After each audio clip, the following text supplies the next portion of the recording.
Magandang umaga sa lahat. Good morning. Praise the Lord. Hallelujah. Napakaganda ng ating devotion, mga kapatid, about pride. Pride is the mother of sin. Ang pride, mga kapatid, ito ang magulang ng kasalanan. From heaven, doon sa kaharian ng ating Diyos na si Satanas, doon po nag-umpisa ang pride. Amen? Amen. Nagmalaki siya sa harapan ng ating Panginoon. Gusto niya pang lampasan ng Diyos sa pagiging Diyos ng ating Diyos. Amen. At doon nagalit ang Panginoon dahil sa pride na yan. Kaya binaba siya dito sa lupa. Amen. Praise God. Hallelujah. So this morning, mga kapatid, once again, let us stand. Tayo ay manalangin sa ating Sunday school. Isang oras. Okay. Dakilang Diyos, Ama naming banal, napakabuti mo sa aming buhay. Salamat po God sa pribilehiyo na kami ay nakarating sa inyong tahanan upang muli kami, Panginoon, ay makapag-alay ng mga pagsamba, papuri. Kasi salamat sa iyong dakilang pangalan at muli, Panginoon, excited kami patuloy sa mga salita mo na aming mapakinggan sa umagang ito. Hallelujah. And we pray, Lord God, ihanda mo ng aming mga puso, Panginoon. Ihanda mo ng aming mga espiritu. Ihanda mo ng aming mga kaluluwa, Panginoon, sa pakikinig. Hallelujah, ng iyong mga salita. We pray, Lord God, give us anointing power, Panginoon, to while I'm delivering your words, O God, sa mga anak mo, O God, na habang nakikinig sa umagang ito. I-bless mo ang mga anak mo, ingatan mo ang bawat isa in Jesus' name. Amen. Hallelujah. Praise the Lord. Yung pamamalakpak na nag-almusal na. Yung mga nag-almusal na. Praise the Lord. Hallelujah. Thank you, Jesus. Ating ating devotion, dapat coming from our heart. Amen? Hindi mula sa ating nguso ang pagpupuri, galing sa ating mga puso. Praise the Lord. So, you may be seated.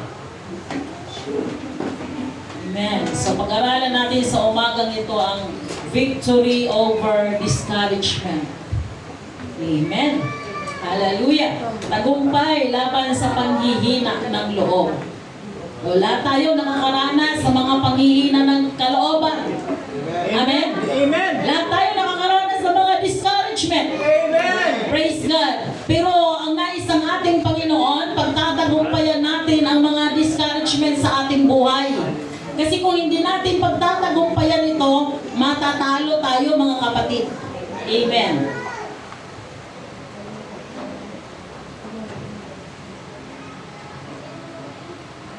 Hallelujah. Nung tayo ay tumanggap sa ating Panginoon, praise God, lahat ng kamay na tumanggap na sa Diyos, magbabautismo, lahat, tingnan ko ang mga kamay. Hallelujah. Lahat ng tumanggap nung ikaw ay nagdesisyon na maglingkod sa ating Panginoon, nagdeklara tayo ng war against to Satan. Amen. Praise God. Lahat ng mga tumanggap sa Panginoon at naglingkod sa Diyos, tayo ay nag-declare ng pakikibaka sa ating kaaway. Amen. Dahil ang paglilingkod sa Panginoon, hindi ito pamamasyal. Pupunta ako doon pagka okay ang aking pakiramdam. Pag hindi mabuti ang aking pakiramdam, ayoko na maglingkod sa Panginoon. Hindi ganon, mga kapatid. Amen. Praise God. Ito ay labanan. Kaya nga sinabi doon sa Ephesians chapter 6, kung ating babasahin doon yung the whole armor of God, ibinigay ng ating Panginoon ang whole armor ng ating Panginoon para gagamitin natin ang sandatang ito para tayo ay magtagumpay sa ating paglilingkod sa ating Panginoon. Walang sinabi ang Diyos ang gagamitin mo lamang ay shield of faith. Walang sinabi doon, mga kapatid, ang gagamitin mo lamang ay belt. Ang tawag doon? Yung belt lamang or yung salvation of faith.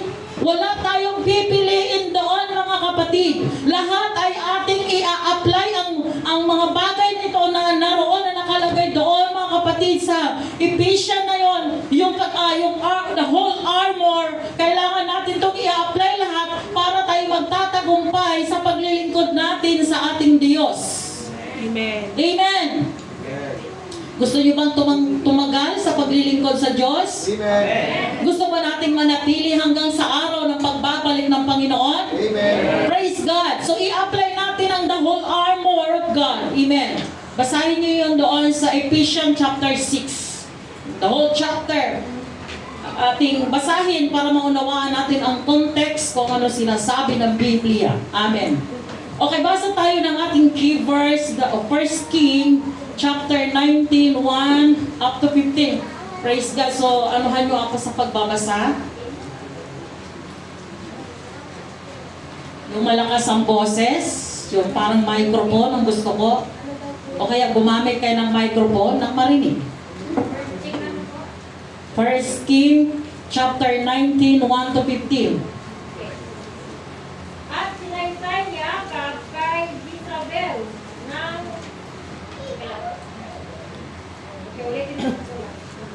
At sinaysay ni Akab kay Jezabel ang lahat ng ginawa ni Elias at kung paano kanyang pinatay na tabat ang lahat ng mga propeta.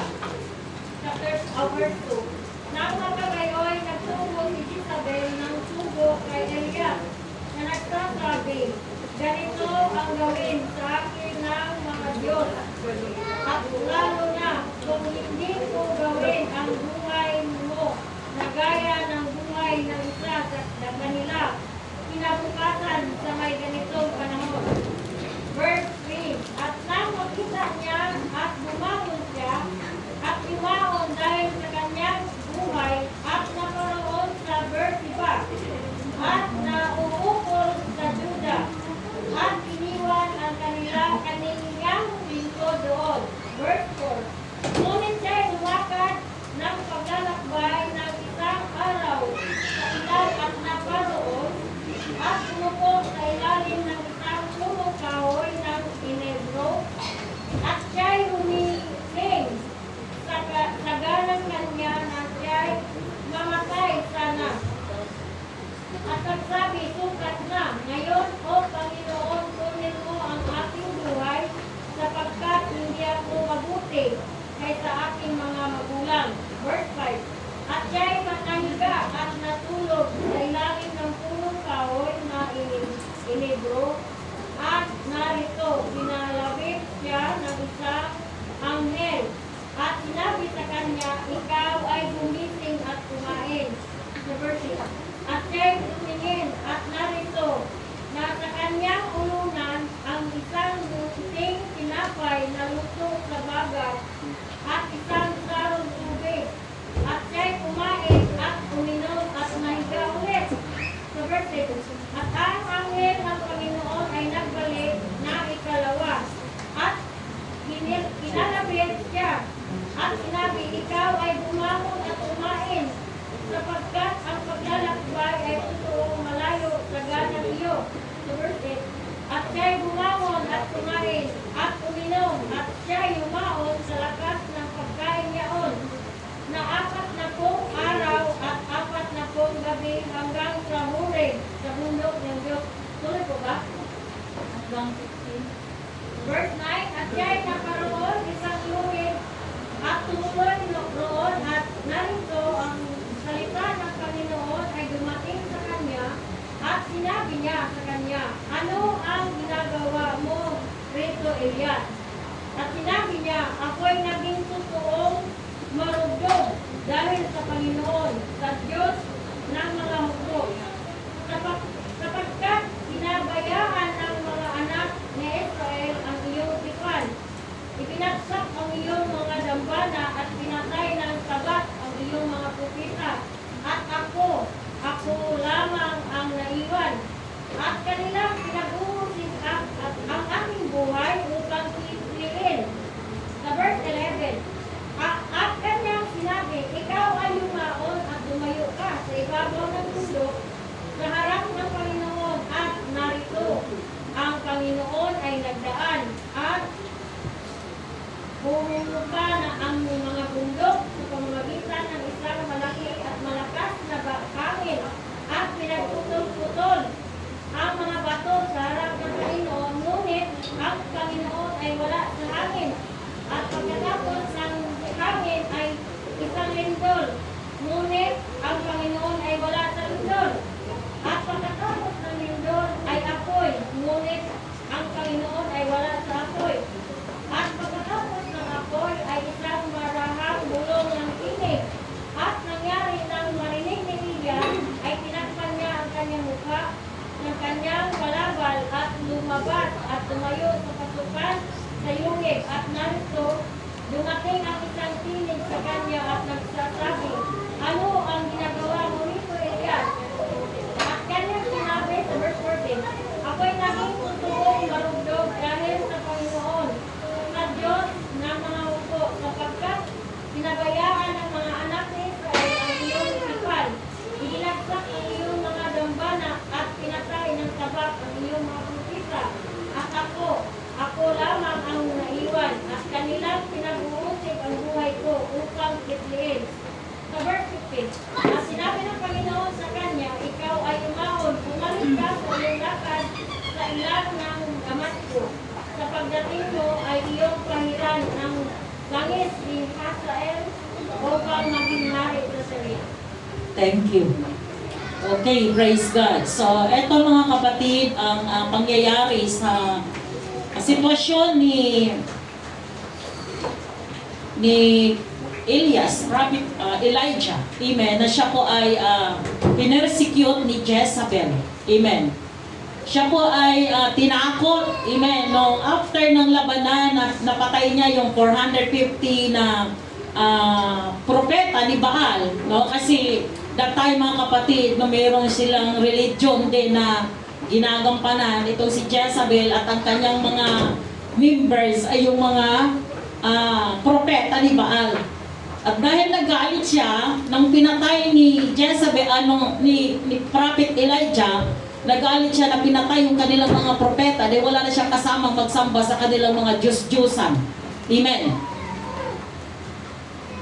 At ang nangyari mga kapatid ay tinakot siya. Nung siya ay tinakot ni Jezebel, siya ay nagtago, amen, doon sa yungib. Siya po mga kapatid ay nagkaroon tinatawag na depression, na-depress siya doon sa pananakot ni Jezebel. Praise God. At siya po mga kapatid ay nanlumo. Amen? Siya ay na-discourage. Siya ay nanghina ang kanyang kalooban dahil sa pananakot. Hallelujah. After the victory mga kapatid, yung pakikibaka niya na napatay niya yung 450, ay nagkaroon ng discouragement. Dahil ang sabi nga niya sa Panginoon, Lord, patayin mo na lamang ako, kuhanin mo na lamang ako. Kasi parang napapagod na siya sa pakikibaka. Pagod na siya mga kapatid sa labanan. Kaya sinabi niya sa Panginoon, kuhanin mo na lamang ako, Panginoon. Pero ang sabi ng Diyos, may gagawin ka pa, Elias. Amen. Pagdating doon sa verse 15 mga kapatid, inutusan pa siya ng ating Panginoon na puntahan niya yung isang hari para ito ay kanyang inanoint. Ibig sabihin, hindi nagtatapos ang buhay doon sa mga discouragement. Praise God. Ito ay nagpapatuloy mga kapatid dahil meron pang misyon ang Panginoon na pinapagawa sa bawat isa sa atin. Kaya huwag tayong mag-stick doon sa discouragement. Huwag tayong tumutok doon sa mga kahinaan ng buhay. Kaparte na ito, kasama na ito sa buhay natin mga kapatid, para lalo tayo magiging stronger sa ating paglilingkod sa ating Panginoon. Amen. Number 1 mga kapatid, victory over discouragement. Number 1, concentrate on God in His Word. Isaiah 26 verse 3. Isaiah, pakibilis-bilis natin kasi yung oras para marami tayong matakil mga kapatid. Concentrate on God in His Word. Isaiah 26 verse 3. Isaiah 26 verse 3, iyong iingatan siya sa lubos ng kalikuan, na ang pag-iisip ay susunod, pagkat siya ay tumiwala sa iyo. Amen. Praise God. Sa Colossians chapter 3 verse 2.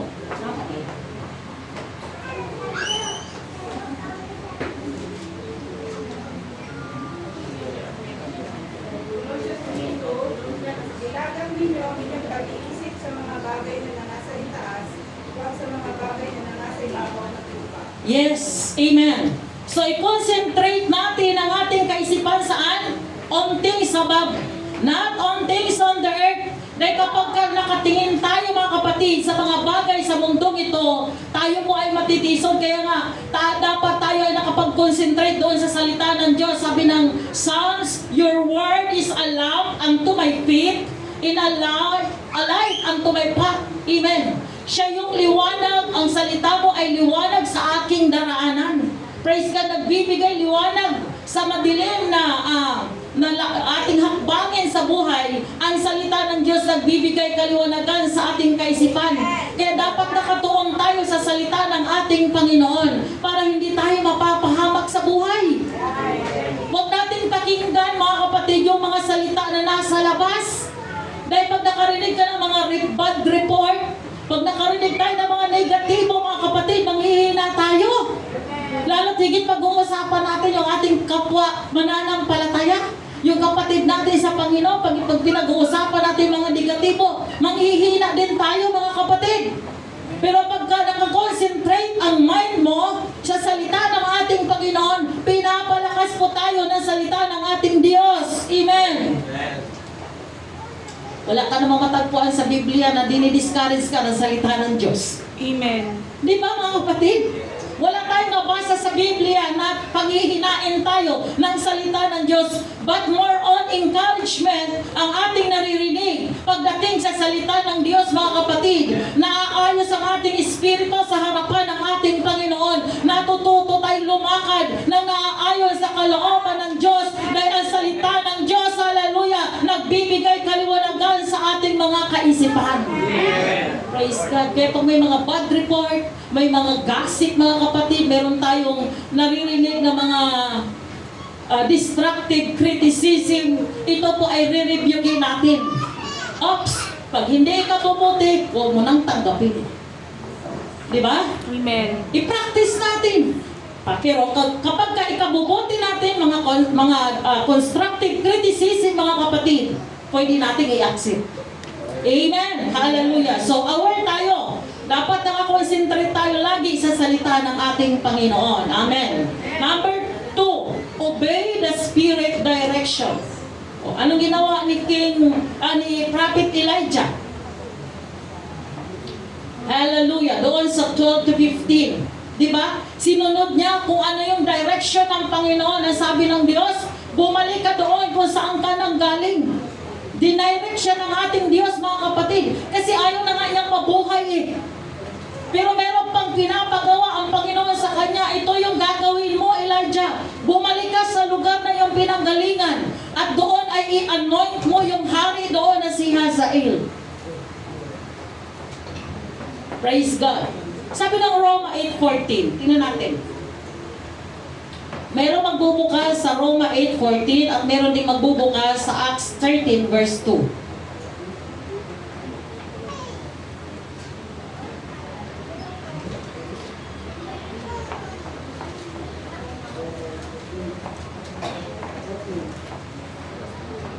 Roma 8:14, sapagkat ang lahat ng mga pinapatunayan ng Espiritu ng Diyos ay sila ang mga anak ng Diyos. Amen. Lahat ng pinapatnubayan ng Espiritu ng Diyos, sila yung mga anak ng ating Diyos. Sa Acts chapter 13 verse 2. At nang sila'y nagsipaglingkod sa Panginoon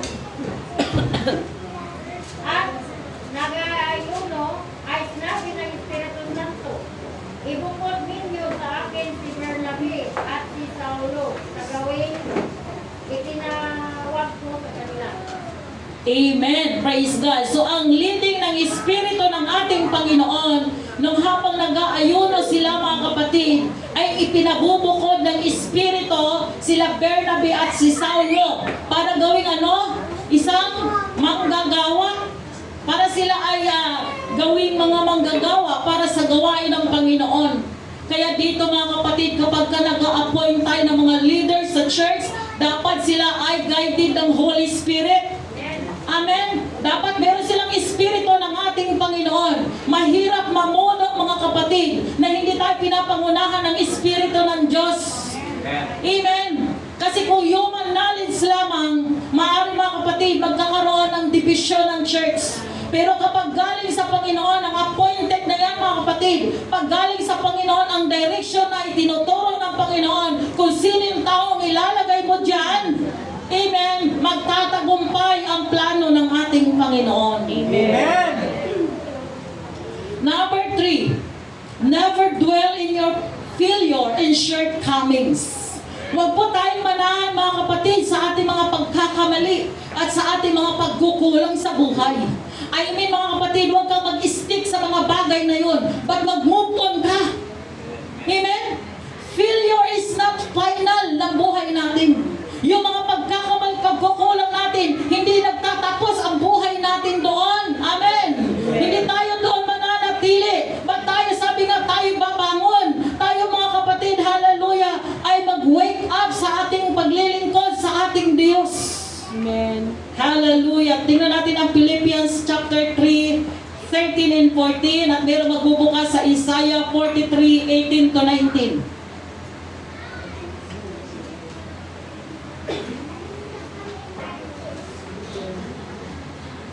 Philippians chapter 3 verse 14. Natutulungan ako sa hangganan sa gantimpala ng dakilang pagtawag ng Diyos na kay Kristo Jesus. In verse 15, kaya nga kung ilan tayong mga sakdal ay mag-isip lang gayon at kung saan may nangagkakaiba kayo na iniisip ay ibahayag naman ito sa inyo ng Diyos. Amen.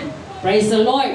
Nagtutumulin ako sa hangganan sa gantimpala ng dakilang pagtawag ng Diyos na kay Kristo Jesus. Amen. Nagtutumulin tayo, nagsisikap tayo na makanta natin yung gantimpala, hindi dito sa lupa, gantimpala doon sa langit mga kapatid. Yung crown of life, yung buhay na walang hanggan, yung mga corona mga kapatid na ipagkakaloob ng Diyos sa atin mula sa ating mga good works na ginagawa natin sa harapan ng ating Panginoon. Amen. Hallelujah. Okay, Isaiah 43, 18 to 19. Huwag ninyong alalahanin ang mga dating bagay at unaninhan ang mga bagay ng una. Verse 19. Narito, ako'y gagawa ng bagong bagay ngayon niya o ilalabas. Hindi pa ganinyo nalalaman niyaon. Gagawa rin ako ng daan sa lupang masukal at mga ilog sa inyo. Amen. Kalimutan na daw natin yung mga nakaraan. Amen. Amen. Yung mga lumipas kahapon, yung kanina, kalimutan mo na yan. Praise God. At tayo ngayon ay mag-move on dahil walang pag-asa sa nakaraan. Ang pag-asa nasa unahan. Nilagay ng Panginoon ang pag-asa mga kapatid sa kasalukuyan, sa darating sa buhay natin. Naroon ang kalakasan natin. Naroon ang pag-asa natin mga kapatid sa pinapangako ng ating Diyos. Amen. Amen. Dahil kung lilingunin at lilingunin mo yung mga nangyari kahapon, noong nakaraan, yung mga discouragement, ay manghihina po tayo. Amen? Amen. Wala tayong makitang mabuti. Kaya pagpapasok ka sa church, sa kasimahan mo tayo mga kapatid. Amen? Amen. Hallelujah. Pero pagkalimutan natin ang mga fasting sa buhay natin, yung mga nakaraan, hallelujah, nakita natin yung kalakasan galing sa ating Panginoon. Yung encouragement ng Panginoon ang ating titingnan. Amen. Proverbs 24 verse 16. Nabasa na ba? Proverbs chapter 24 verse 16, sapagkat ang mabuti ay naibubuwal na makapito at bumabangon ulit, ngunit ang masama ay mabubuwal sa kasalanan. Amen. Hallelujah. Hindi ibig sabihin mga kapatid na tayo ay hindi na nagkakamali. Hindi ibig sabihin hindi tayo napipilyar sa buhay. Lahat tayo napipilyar, di ba? Yung gumawa ng ilaw, sino yon? Si Thomas Edison, di ba? Maraming bisis siya na failure sa paggawa ng electricity. Pero mga kapatid, hindi siya nag-stick doon sa failure niya. Nagpapatuloy siya. Amen. So dito mga kapatid, yung nabasa natin ngayon, sabi diyan, ano pagkasabi? Dilin? Verse 17, verse 16. Ang sabi diyan, ang matuwid ay nabubuwal ay nabubuwal ng 7 times. Amen. at bumabangon. At bumabangon din siya ng 7 times. Hallelujah. Kaya pag nabubuwal tayo mga kapatid, pag tayo ay natitisod, Mga kapatid, tandaan ninyo, walang natitisod sa malaking bato. Naglalakad kayo, tama? Natisod ba kayo sa malaking bato? Halimbawa, ito bato. Nasa harapan mo, matitisod ka kaya dyan? Hindi ka, di ba, mapabangga, hindi ka matitisod kasi malaki yan eh. Saan tayo matitisod? Sa maliit. Kaya mag-iingat tayo dahil akala natin maliit na bagay lang, hindi ka matitisod. Yung pala mga kapatid, yun ang number 1 nakatisod sa'yo. Amen. Mag-iingat tayo mga anak ng Diyos. Hallelujah. At kapag nabuwal naman tayo, huwag mo hayaang nakadapa ka na sa pagkatisod mo. Ay, dito na lang ako, dadapa na lang ako dito, hindi na ako babangon. Amen. Huwag tayo ganon, babangon tayo. Hallelujah. Kung tayo ay nadapa, babangon tayo mga kapatid. May kasabihan ang mundo, nasa akin ang huling halakhak. Narinig niyo ba yun? Narinig niyo yan mga kapatid? Nasa akin ang huling halakhak. Praise God. Kaya pagka tayo ay nadapa at tayo ay nabuwal, babangon tayo. Dahil hindi pa tapos ang Panginoon sa mga buhay natin. Amen. Magpapatuloy tayo hanggang sa pagbabalik ng ating Diyos. Amen. Next, number 4. Stop complaining and murmuring. Philippians chapter 2 verse 14. At may magbubukas sa James 5:9. Kaya tingnan natin.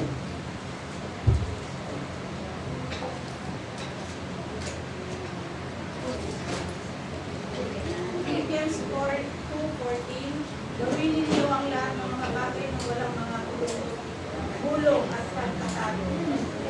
Alright. Gawin ninyo ang lahat ng mga bagay na ano? Walang pagbulong-bulong at walang pagre-reklamo. Praise God. Lahat ng bagay, ito-twist natin. Instead na magre-reklamo tayo mga kapatid, magpasalamat ka na lang. Instead na magre-reklamo, ano ba to? Bakit? Wala tayong almusal. O, di ba? Walang kape. O, darling, ba't hindi mo ako tinimplahan ng kape? Huwag tayo magsigireklamo mga kapatid. I-twist natin ang mga bagay, magpasalamat tayo sa Panginoon. Lord, salamat, may kinakain pa kami. Salamat, Lord, iniingatan mo kami. Salamat, Panginoon, sinusuplay mo ang aming pangangailangan. Amen? Tayo sige reklamo. Kasi minsan yung ating inner you, no, yung inner us, kung sino tayo mga kapatid, yun ang mga reklamador. Yung ating pagkatao. Kasi natatakpan lang naman tayo ng spiritual eh. Kaya nagiging mabuti tayo. Pero ang totoo, masama talaga ang kalooban, ang pagkatao natin. Amen? Yan yung mga taong reklamador. Na lahat ng bagay may reklamo. Pag naglalakbay dyan sa labas, kung ano-anong nakikita at nasisilip, pinapakialaman yung buhay na may buhay. Amen? Amen. Praise God. So huwag tayong ganon, mga sige tayo reklamo sa buhay. Sabi ng Bible, and everything give thanks unto the Lord, for He is good. Amen. Isang mabuting bagay ang magpasalamat sa ating Panginoon. Amen. Dahil sige reklamo ha, ano ba? Ako na naman maglilinis sa church. Ako na naman ang magdidilig. Ako na naman. Ako sa math, ako pa rin sa science. Ganun ba mga kapatid? Puro na lang tayo ako. Amen. Huwag tayo sige reklamo. Pasalamatan natin sa Panginoon. Actually mga kapatid, yung nagagamit tayo ng Diyos, that is privilege. Pribilehiyo mo yun. Amen. Na nagagamit tayo sa gawain ng ating Panginoon. Bakit?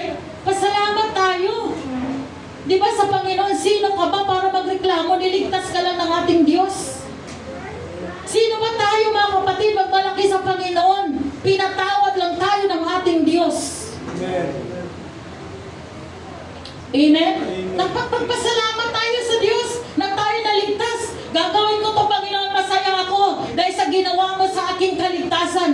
Dahil sa mga biyaya mo sa buhay ko, pag-iingat mo sa buhay ko, ang lahat ng to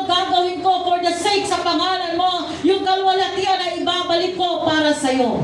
Amen. Huwag kang mag-aantay na magagawa ka para pasalamatan ka ng tao or ikaw ay nag-aantay mga kapatid ng appreciation mula sa tao. Dapat galing sa ating Panginoon. Huwag nating angkinin yung glory. Wala tayong karapatan na umangkin ng kaluwalhatian ng Diyos. Ni kahit kumurot ka sa glory ng Diyos, wala tayong karapatan. Ni makihati ka sa glory ng Panginoon, wala tayong karapatan mga kapatid. Sa Diyos lamang ang lahat ng glory na yan. Amen. Amen. Hallelujah. Sa Exodus chapter 16 verse 8. At mayroong magbubukas sa 1 Corinthians 10:10.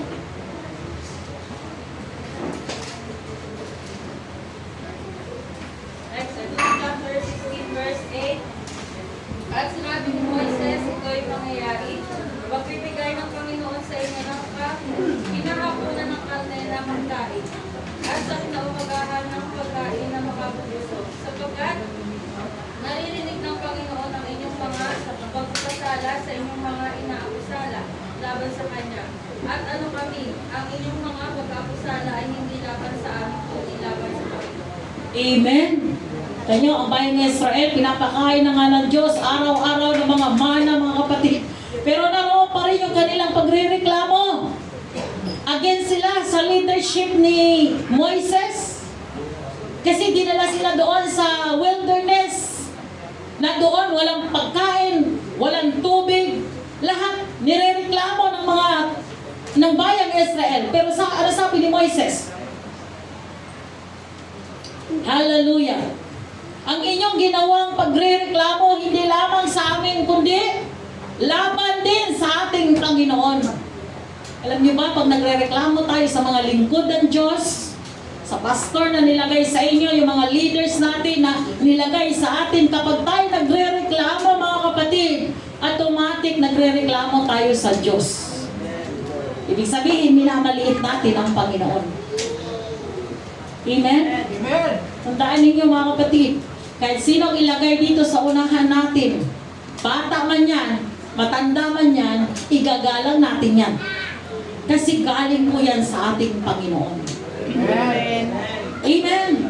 Mahalin natin ang ating mga leaders. Amen. Number 5, encourage yourself in the Lord. Okay, doon sa 1 Samuel 30 verse 6. Yan natin.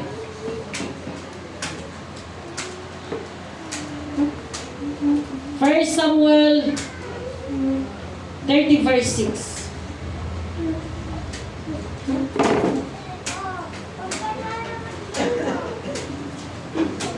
First Samuel 30, verse 6. At nagdalamhating totoo si David sapagkat pinagsasalitaan ng bayan na matuloy siya, sapagkat ang kaluluwa ng buong bayan ay lumanglaw. Bawat tao ay ayos ang anak na lalaki ang babae. Ngunit si David ay nagpakatibay sa Panginoon niya Diyos. At nagdalamhating totoo si David sapagkat pinagsasalitaan ng bayan na batuhin siya sapagkat ang kaluluwa ng buong bayan ay bumanglaw, bawat tao dahil sa kanyang mga anak na lalaki at babae. Ngunit si David ay nagpakatibay sa Panginoon niyang Diyos. So nagalit ang bayan ng Israel sa kanya. Hallelujah. At itong si David, mga kapatid, na anumang narinig niya sa bayan ng Israel, ano sabi? Nagpakatibay si David sa harapan ng ating Panginoon. Amen. Kaya pag mayroon nag-persecute sa inyo, mayroon na pressure sa atin, mga kapatid, magpakatibay lang tayo sa Diyos. Magpakatatag tayo sa paglilingkod natin sa ating Panginoon. Amen. Na hindi naman tao ang magliligtas sa atin. Hindi kapwa natin ang magsisave. Ang Diyos po ang magliligtas sa bawat isa sa atin. Amen. Tuloy lang Hallelujah. tayo. Kahit pa pastor ang magalit sa inyo, o kahit sino man sa atin dito, huwag tayong paghinaan ng loob. Sa Panginoon tayo tumingin. Amen. Amen. Amen. Okay, number 6. Remember, God is not through with you yet. Okay, hindi pa tapos ang Panginoon. Sa Philippians chapter 1, verse 6. Tignan natin po.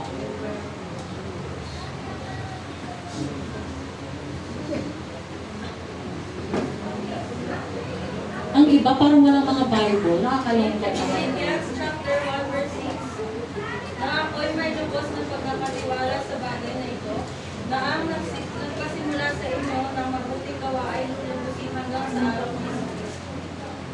Amen. Hallelujah.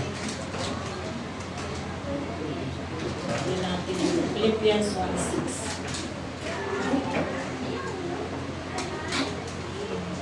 Okay? Na ako'y may lubos na pagkakatiwala sa bagay na ito na ang nagpasimula sa inyo ng mabuting gawa ay lubusin hanggang sa araw ni Heso Kristo. Amen? Hallelujah! So, tandaan natin mga kapatid. Tandaan po natin mga kapatid na ang Panginoon ay hindi pa tapos sa buhay natin. Amen?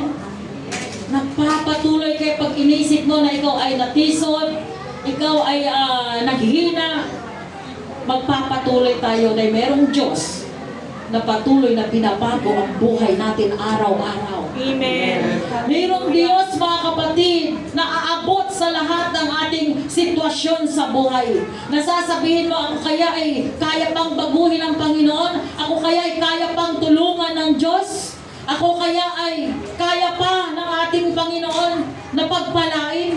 Yes mga kapatid, kaya-kaya tayong i-bless ng Panginoon. Kaya-kayang abutin ng Diyos ang iyong pangangailangan sa buhay. Mula ulo hanggang talampakan, kaya tayong baguhin ng ating Panginoon. Amen! Amen. Hallelujah! Kaya nga alam nyo, hindi pa tapos ang Panginoon. Kaya katulad kanina kay Elijah, Prophet Elijah, noon siya ay nakaranas ng discouragement, anong ginawa sa kanya ng Panginoon? Pinakain siya, pinalakas muna siya ng Panginoon, in-encourage siya ng Diyos mga kapatid.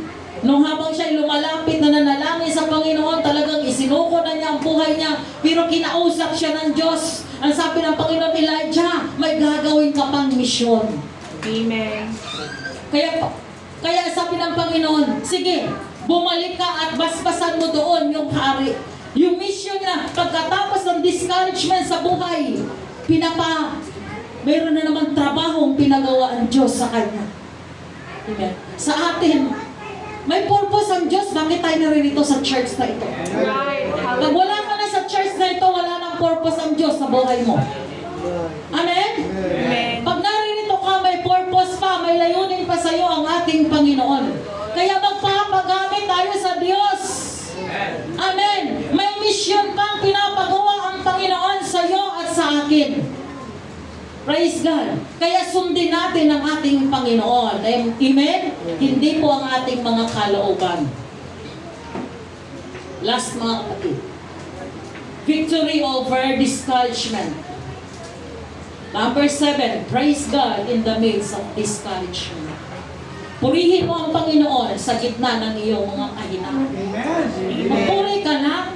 Amen. Amen? Puri lang tayo sa Panginoon. Worship lang tayo sa Diyos. Palalakasin tayo ng ating Panginoon. Hebrews 3:17 to 18. Hebrews 3:17 to 18. Hebrews chapter 3 verse 17. At sino-sino ang pinagagalitan niya 40 taon? Hindi ba gayong nagkakasala na ang kanilang mga katawan ay napabuwal sa ilang? Verse 18. At sa kani-kanino isinumpaan na hindi makakapasok sa kanyang kapahingahan, kundi ang mga nasisuway. Verse 19. At nakikita natin na sila ay Sorry, Habakuk po pala. Habakuk chapter 3:17 to 18. Habakuk chapter 3:17 to 18.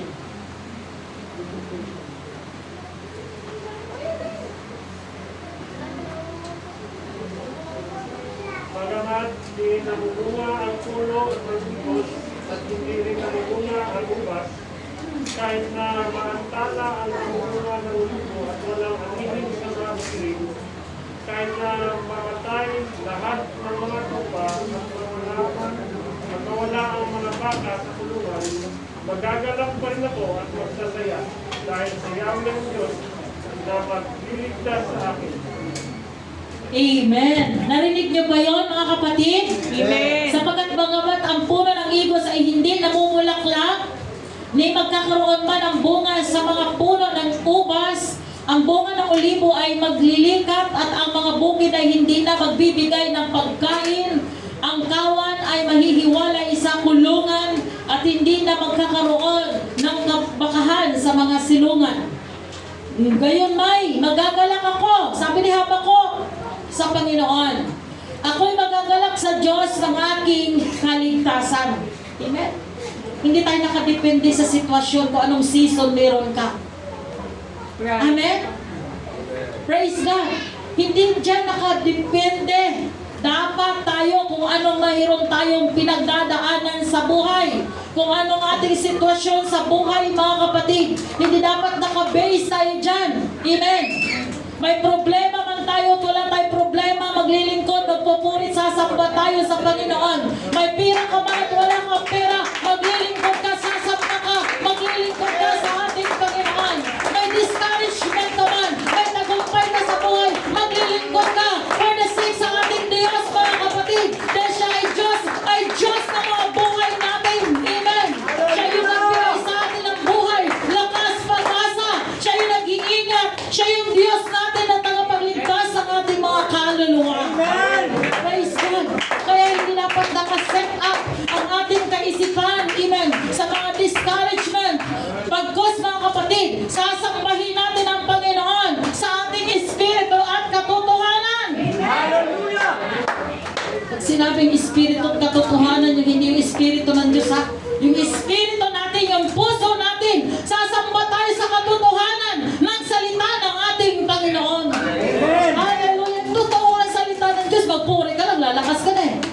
Di ba? Amen. Pag nagpuri tayo, nalilimutan na natin ang lahat ng mga problema natin sa ating buhay. Pag nagpuri tayo dito sa church, mga kapatid, o saan man tayo naroroon, nalilimutan natin, binubura ng Diyos sa ating kaisipan, sa ating puso, ang mga kahinaan sa buhay, ang mga problema, yung mga pinagdadaanan natin hindi mabuti. Ito ay binubura ng Panginoon. Dahil kapag nagpuri tayo sa Diyos, magkaroon ng tulong ng Panginoon. Amen. Hallelujah. Hallelujah. That's why, ano mang sitwasyon natin, mga kapatid, ang ating relasyon sa Panginoon ay dapat nananatili. Ipagkatiwala natin sa Panginoon ang ating mga buhay. Amen! Amen. Praise God! Hallelujah! Sa umagang ito, hallelujah, naririto tayo. Kalimutan natin ang mga nasa labas. Ano man yung iniwan mo sa iyong tahanan, ano man yung mga problema mo, kalimutan mo yan ngayon. Naririto tayo para sumamba, magpalakas tayo sa Panginoon. Amen! Magpaka-tibay tayo sa ating paglilingkod sa ating Diyos. Hallelujah! Puin ang ating Diyos, mga kapatid. Hanggang dito na lang ang ating Sunday School.